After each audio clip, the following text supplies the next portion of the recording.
in America right now because shit is literally fixing to hit the fan if this government shutdown doesn't end. And the way they're talking, it's not going to end anytime soon. And if you're not worried about this, or you just think, oh, it's another day in America, honey, you are sadly mistaken. Oh, it's definitely going to be a domino effect. And if things don't change soon, this country is going to be unrecognizable. We will never be back the way we were if things don't change soon. Things are about to get downright ugly, and it's all going to come down on our heads. I don't know if you guys are aware or not, but as of November, there will be no more SNAP benefits being issued. There was a letter that was issued to all 50 states from the USDA telling them to hold November's SNAP benefits. Do you understand what this means?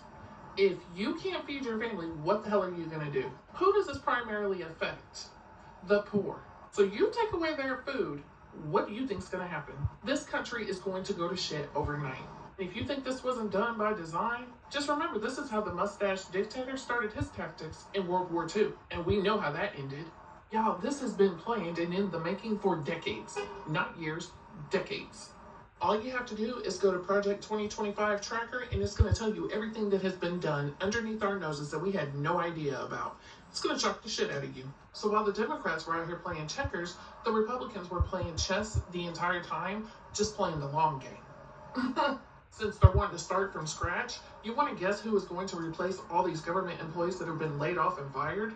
Allegedly, it's going to be people that are heavily brainwashed and Christian and Trump loyalists, so they're going to do whatever the hell they're told. They're definitely not going to ask questions. Because remember, when people were hired for the government after he was put into office, allegedly there was questionnaires asking what people thought of his executive orders and how they could enforce those executive orders in the role that they played at their job.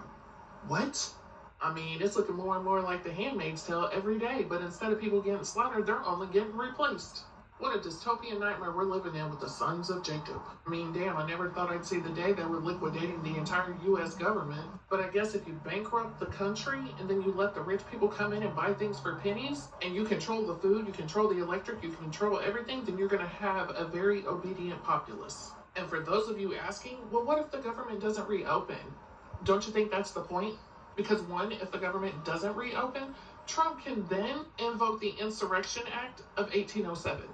This act, the Insurrection Act of 1807, is a U.S. federal law that empowers the President of the United States to nationally deploy the U.S. military and federalized National Guard units of the individual states in specific circumstances, such as the suppression of civil order or insurrection and of armed rebellion.